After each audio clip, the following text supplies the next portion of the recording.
konteks anti kebinekaan. Kemudian yang terakhir, bahwa sekarang adalah saatnya para ulama, para umat Islam harus kembali turun meluruskan dan mengawal negara kesatuan Republik Indonesia. Masuk kepada sesi dialog, kami persilahkan untuk sesi pertama kepada 3 penanya. Kami mohon bantuan kepada Ustadz Daman untuk siapa saja yang berhak bertanya. Silahkan. Assalamualaikum warahmatullahi wabarakatuh. Tanpa mengurangi rasa hormat, saya langsung saja kepada pertanyaan. Al-Mukarram, Habib Rizik, dan para habaib yang kami muliakan. Pertanyaan kami, bagaimana mensinergikan peran ulama dan umaro untuk membentuk bi'ah Islamiyah atau keluarga Islami menuju badah thayyibah. Itu barangkali pertanyaan kami. Assalamualaikum warahmatullahi wabarakatuh. Terima kasih. Penanya kedua dipersilahkan. Assalamualaikum warahmatullahi ta'ala wabarakatuh. Waalaikumsalam warahmatullahi wabarakatuh. Al-Mukarram, para habaib, wabil khusus Habibana Rizik Sihab LC MMA. Saya dari nama Yusuf. Kami dari rombongan Tasik. Alhamdulillah kami alumni 212. Ada satu pertanyaan. Menurut pandangan Habibana Rizik tentang konsep NKRI, wajibkah untuk kita pertahankan? Pertanyaan saya, wajibkah itu kita pertahankan? Selama ini mungkin yang pernah kita rasakan, khususnya kami yang di bawah, mendengar dari dialog Habib tadi, kami dalam tanda kutip para ulama selalu sekarang ini dipinggirkan. Terima kasih Pak Kiai, dipahami pertanyaan. Assalamualaikum warahmatullahi wabarakatuh. Penanya terakhir untuk sesi pertama. Assalamualaikum warahmatullahi wabarakatuh. Nama saya Agung Nur Alamsad, perwakilan dari Almanar, Aliansi Masyarakat Nahi Mungkar. Yang ingin saya tanyakan ini situasi yang sedang terbaru Sad, tentang Ustadz Muhammad Al-Khattab ini di media-media kita, beliau dituduh sebagai makar. Ini kejelasannya seperti apa Sad? Bahkan aksi kemarin 313 itu bahkan beliau dituduh sebagai makar, ingin menggulingkan rezim. Nah, ini mohon penjelasannya, kabar terbaru seperti apa, karena banyak orang-orang dari kita melihat atau mengambil berita itu dari televisi Sad. Terima kasih. Ya, terima kasih. Kepada Habibana dipersilahkan untuk menjawab.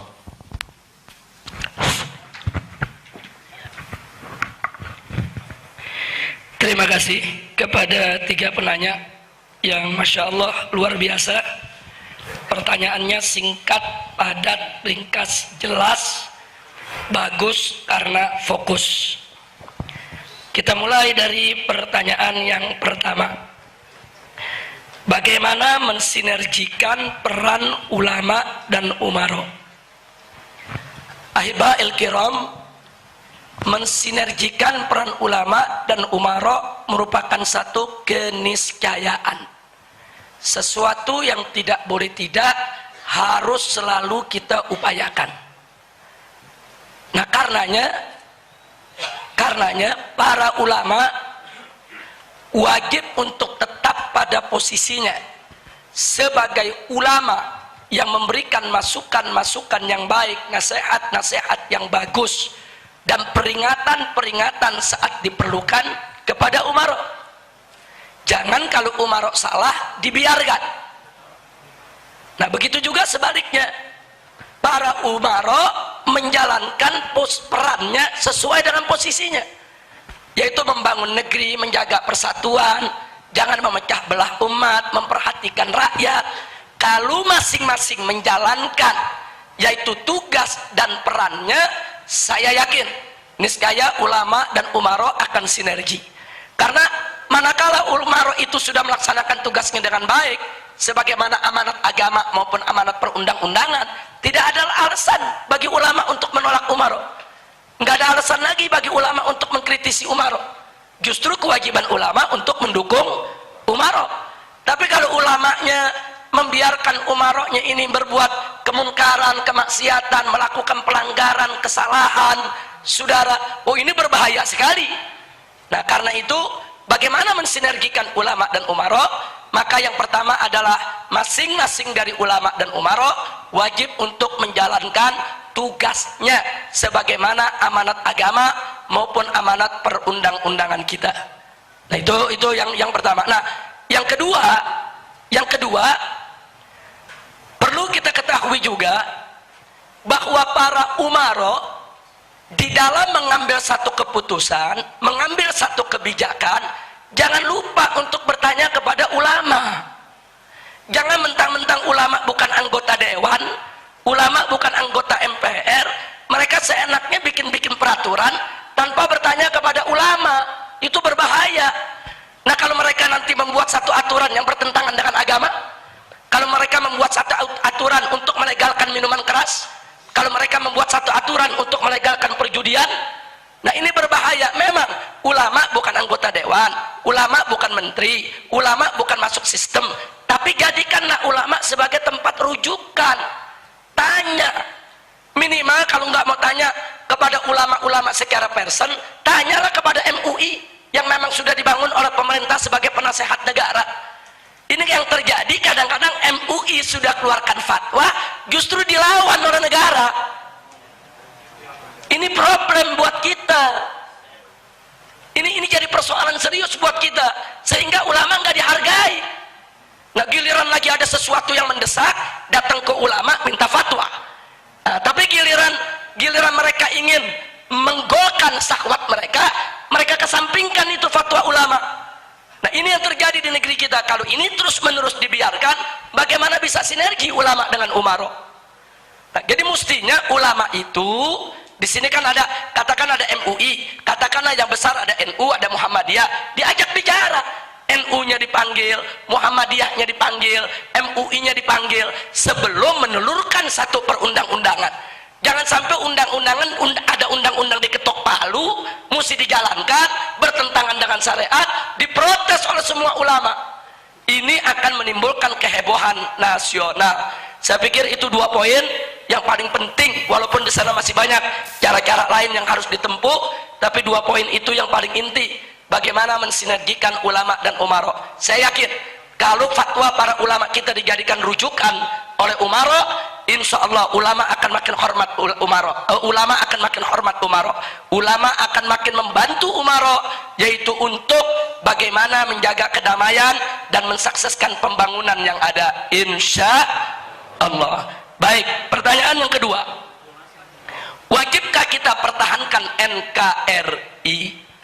Saudara, NKRI dalam pengertian negara kesatuan, di mana kita bersatu, kita bersaudara dalam satu bentuk negara untuk menciptakan keamanan bagi bangsa Indonesia, hukumnya wajib, nggak boleh kita khianati. Nah sekarang kalau kita mau khianati, kita mau bentuk negara apa? PR problem kita bukan pada NKRI-nya, problem kita adalah pada soal bagaimana mengisi NKRI. Kalau NKRI ini diisi dengan syariat Islam, diisi dengan iman, diisi dengan takwa, NKRI menjadi baldah thayyibah. Tapi kalau NKRI ini diisi dengan korupsi, diisi dengan undang-undang maksiat, diisi dengan kemunkaran, ya NKRI ini akan menjadi negara yang jelek. Jadi persoalannya bukan pada nama, persoalannya bukan pada NKRI-nya, persoalannya adalah pada mereka yang menjalankan roda pemerintahan ini. Apakah mereka ingin menjadikan Indonesia sebagai baldah thayyibah atau sebaliknya? Nah karena itu bagi saya, sebagaimana saya katakan tadi, di tataran gerakan Islam kami udah nggak ada masalah dengan istilah NKRI, Pancasila, UUD 45, kemudian begitu juga dengan Bhinneka Tunggal Ika. Enggak, kami udah nggak mau berdebat soal itu udah selesai. Sekarang bukan itu masalahnya. Masalahnya adalah bagaimana Pancasila tidak diselewengkan, bagaimana ketuhanan yang Maha Esa.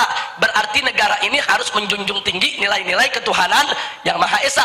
Berarti segala pemahaman yang bertentangan dengan nilai luhur ketuhanan yang Maha Esa nggak boleh diizinkan di negeri ini.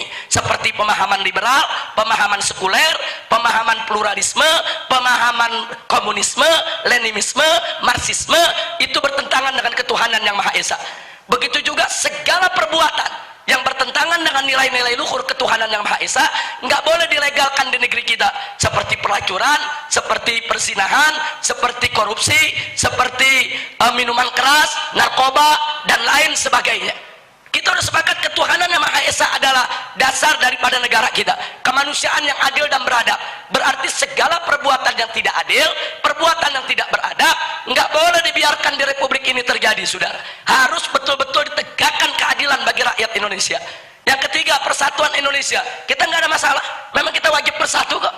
Bersatu dalam iman, bersatu dalam ihsan, bersatu di dalam menegakkan kalimat Allah di Republik ini.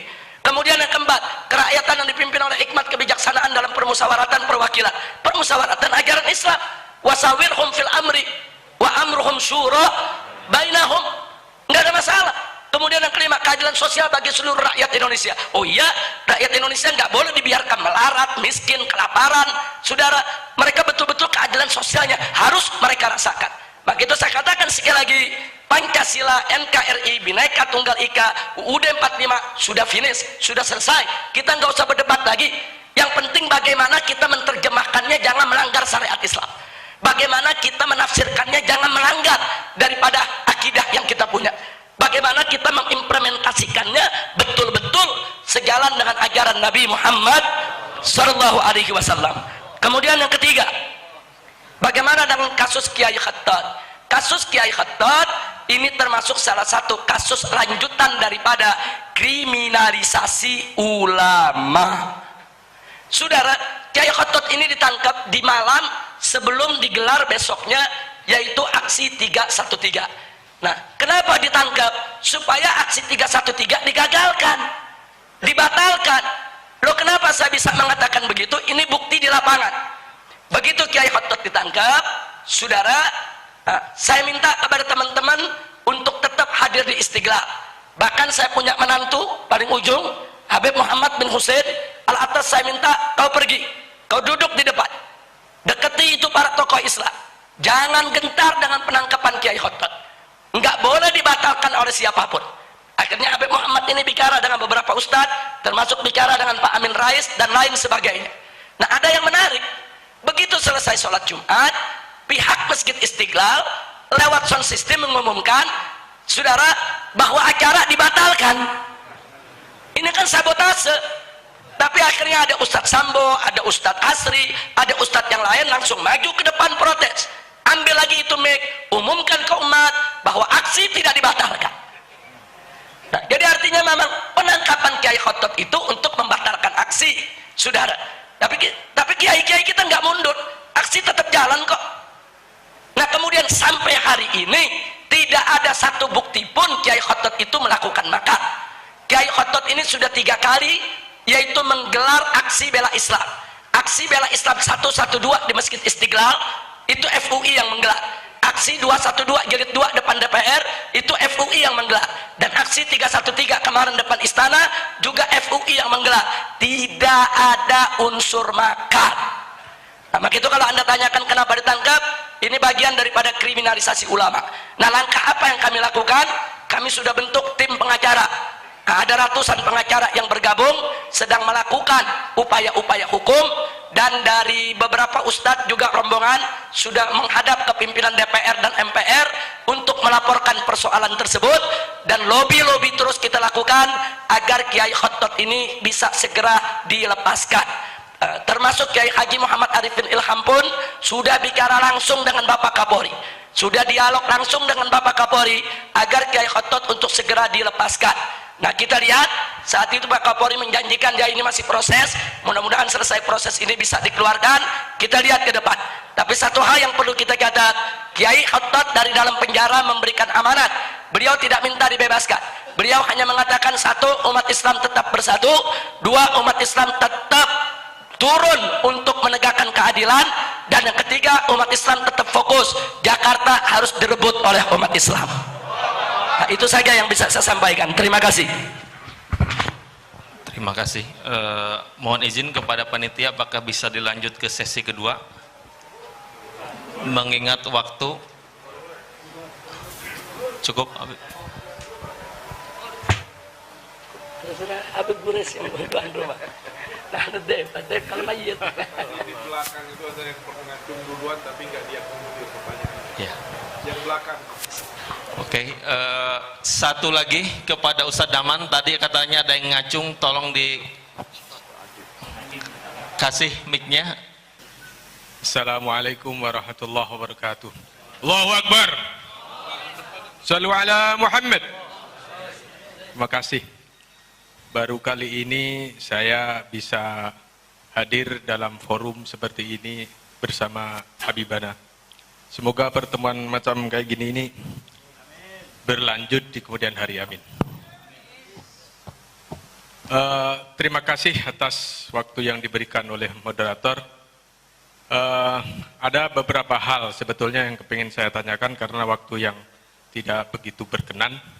Ada satu hal yang saya rasa penting saya tanyakan kepada Habibana, yaitu tentang beredarnya berita-berita di medsos dan bahkan ya secara fakta di lingkungan kita suka sering beredar bahwasanya Habibana ini sering dibentur-benturkan dengan NU. Padahal ketika melihat klarifikasi tadi, pembicaraan tadi, sudah jelas bahwa Habibana sangat-sangat mengapresiasi terhadap NU, Muhammadiyah, dan organisasi-organisasi lainnya.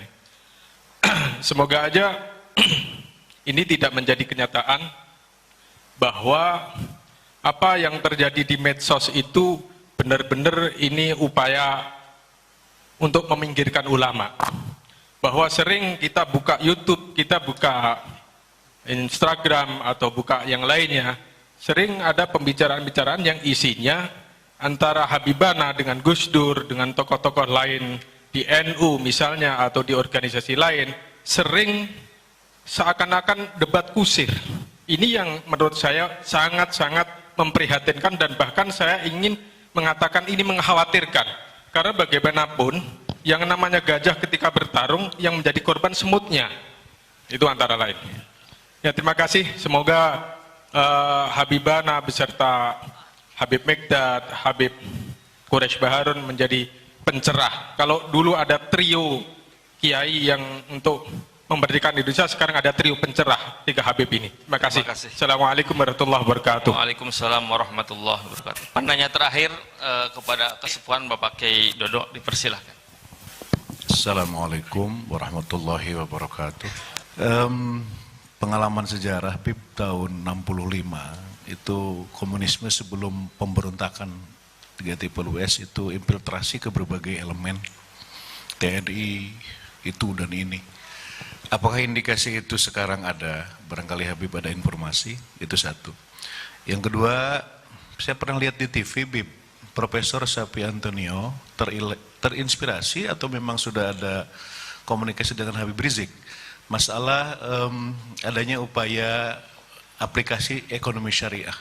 Saya minta langsung penjelasan dari Habib. Jazakumullah. Assalamualaikum warahmatullahi wabarakatuh.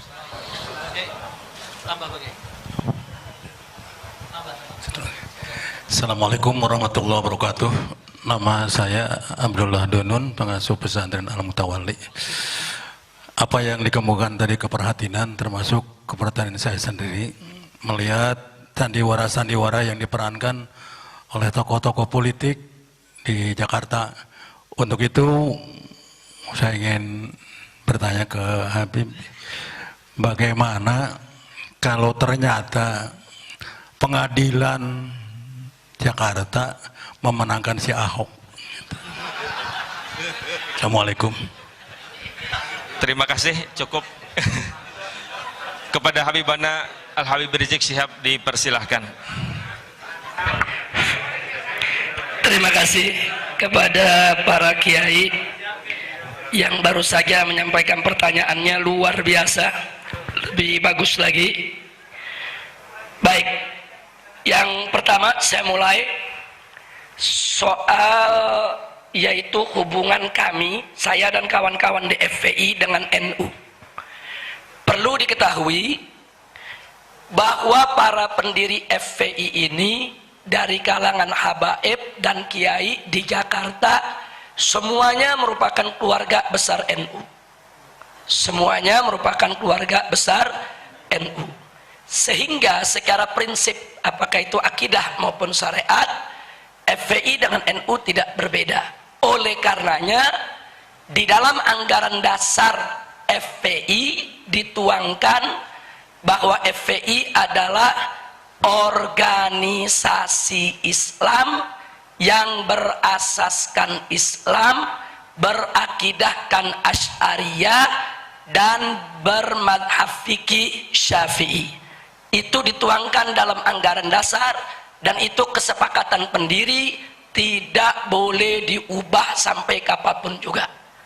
Itu pertama yang perlu saya sampaikan. Yang kedua, sejak kami berdiri sampai hari ini hubungan kami dengan NU sangat baik. Sekali lagi, saya bicara dalam tataran organisasi di pusat maupun di daerah. Tapi memang kita tidak pungkiri ada perbedaan-perbedaan pendapat yang terjadi antara kami dengan tokoh-tokoh NU, bukan dengan NU. Tolong dibedakan. Dulu saya pernah berseberangan pemikiran dengan Gus Dur. Ya, itu sudah berlalu, sudah selesai. Nah, cuman sekarang ini orang ungkit-ungkit lagi. Nah, padahal orangnya sudah meninggal dunia, saudara, terus diungkit-ungkit lagi di tengah masyarakat. Tujuannya apa? Tujuannya jelas, untuk mengadu domba kita. Jadi mafat-fat, apa yang sudah berlalu, berlalu. Dulu saya berseberangan pemikiran dengan Gus Dur dalam konteks apa? Konteks sekularisme, konsep pluralisme, konsep liberalisme. Dan saya pernah bertemu dengan Gus Dur di kantornya atas usulan daripada Kiai Haji Hasim Muzadi. Saya temui beliau, kita bertemu, kita duduk bareng. Kemudian Gus Dur yang menyatakan, Habib Rizik bagaimana kalau satu saat nanti kita dialog? Saya jawab, baik Gus, nanti saya kumpulkan seluruh para pendiri dan tokoh FPI. Gus boleh kumpulkan semua pimpinan daripada PMBNU yang ada, ayo kita duduk bareng. Gus boleh, pokoknya Gus Dur boleh bicara, mau 2 jam 3 jam kami siap dengarkan. Tapi nanti setelah itu Gus Dur juga mesti dengarkan saya bicara, kita gantian. Dan beliau berdiri langsung ajukan tangan, sepakat Habib Rizik, kita selamat. Nah, ini kejadian di kantor Gus Dur. Tapi sayang sejuta sayang, sebelum kami sempat mewujudkan pertemuan dialog tersebut, akhirnya beliau sakit dan beliau meninggal dunia.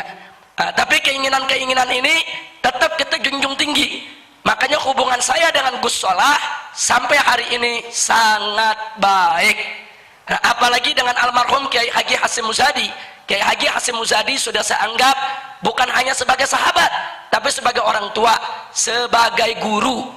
Nah, perlu saya sampaikan, semasa hidup Kiai Haji Hasim Muzadi tidak ada satupun gerakan FPI yang menghebohkan di televisi kecuali Ki Hasim langsung tabayun kepada saya. Kadang-kadang malam itu beliau langsung telepon, Habib Rizik, ini ada kejadian begini melibatkan FPI, itu bagaimana ceritanya? Nah, beliau minta penjelasan.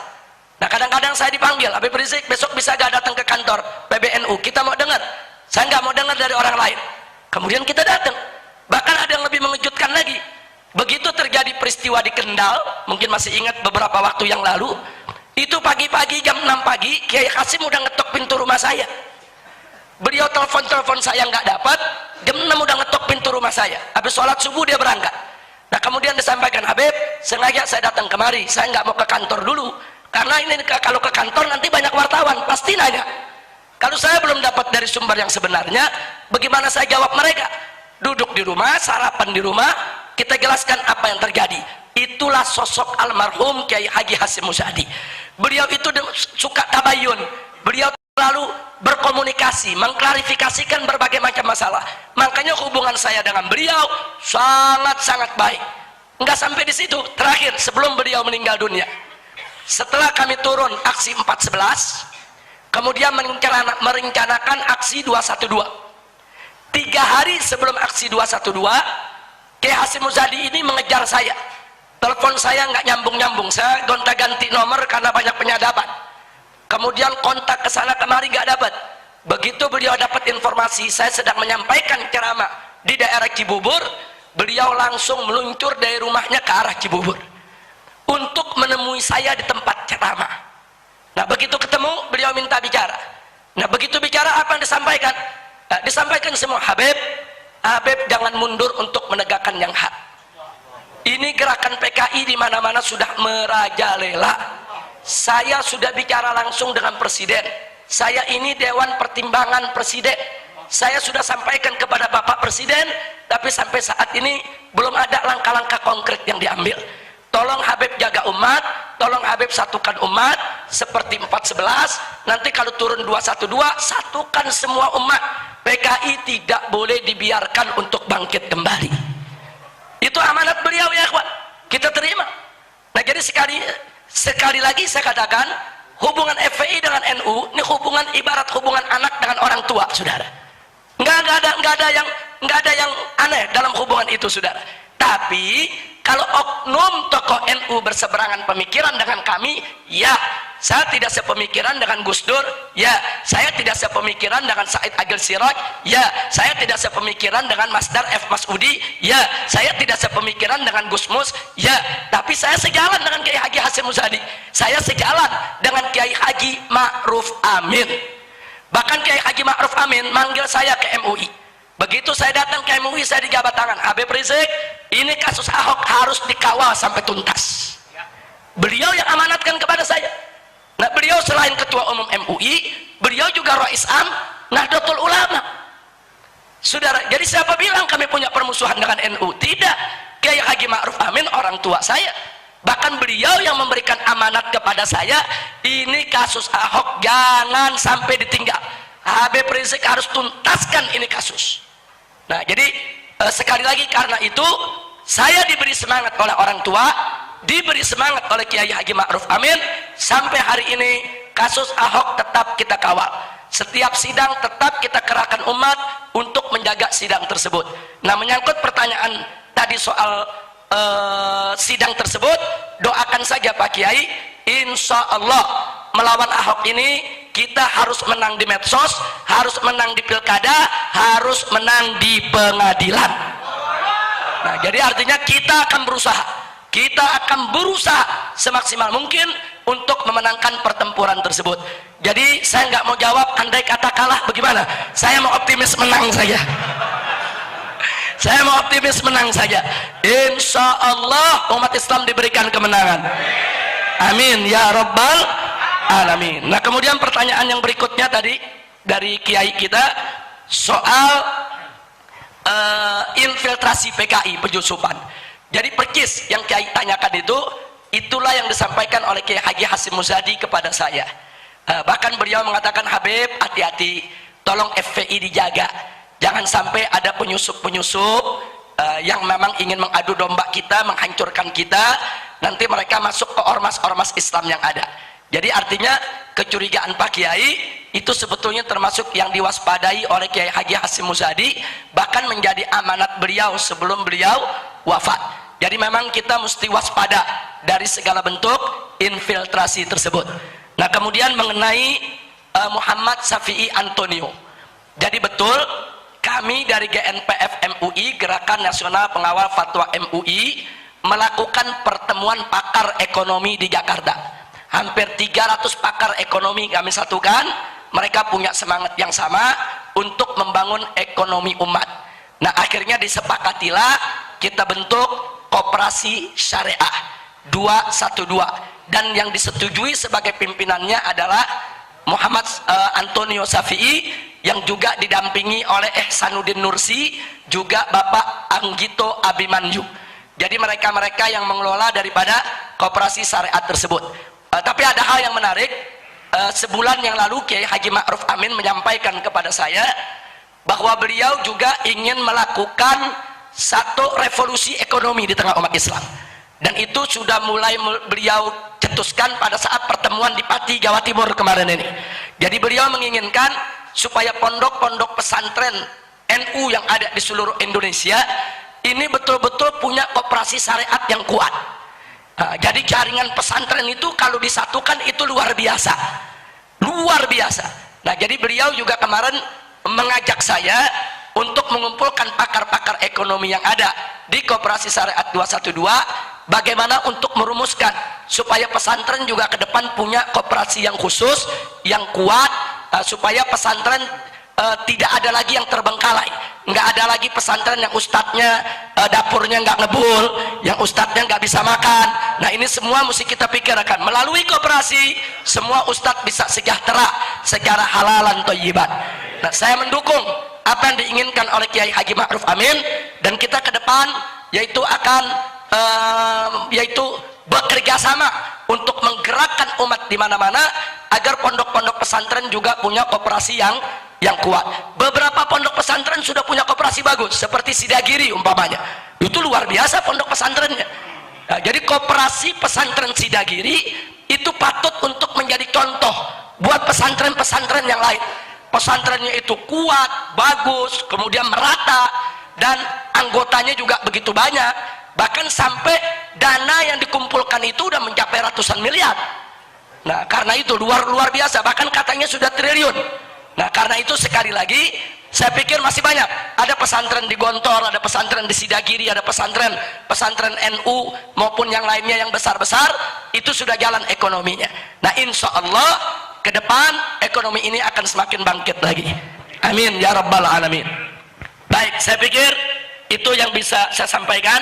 Saya terima kasih banyak atas semua pertanyaan yang diajukan, dan mudah-mudahan tabligh akbar siang ini akan berjalan lancar di Islamic Center Kuningan.